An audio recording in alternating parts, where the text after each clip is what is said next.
Nous devons rendre un hommage mérité à l'homme généreux, plein d'expérience, humble, bibliothèque du Sénégal, qui est le président Abdoulaye Wade.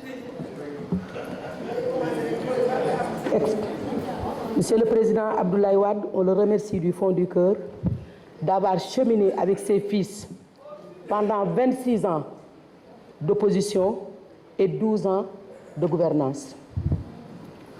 Monsieur le Président Wade a créé beaucoup d'autorités à la tête de beaucoup de départements ministériels, dont des premiers ministres, des ministres de la Santé et même président de la République du Sénégal. Omar, je vous dis félicitations. Et c'est la troisième fois que je vous dis félicitations.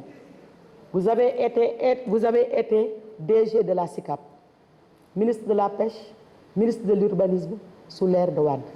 Maintenant, vous êtes ministre des Mines avec son fils Macky Sall.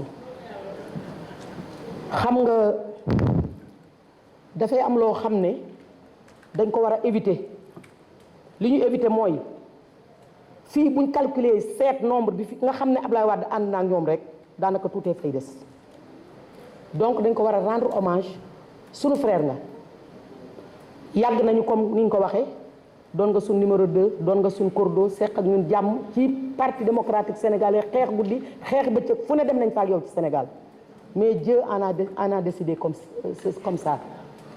Donc li la sa baay jàngal pendant 12 ans d'expérience ci gouvernance soo ko yóbboo fi nga jëm yaakaar naa ne di nga am réussite et je pense que 4 milliards dañ la ne am te bu ko sa loxo laal du sa budget tuuti na. Monsieur le ministre may wax ne damay laaj rek où se situe la vérité entre les 2500 milliards de ArcelorMittal qu'on a combattu pendant longtemps avec le président Wade et les 75 milliards du gouvernement de Macky Sall.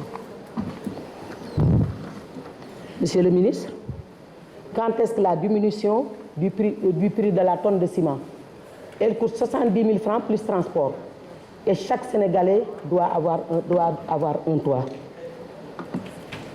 Monsieur le ministre, ma wax ni yow ñun kenn mënunoo wax loo on n'est pas en terrain politique. On est dans une institution républicaine. On est là représentant les Sénégalais et vous êtes la ministre de la République.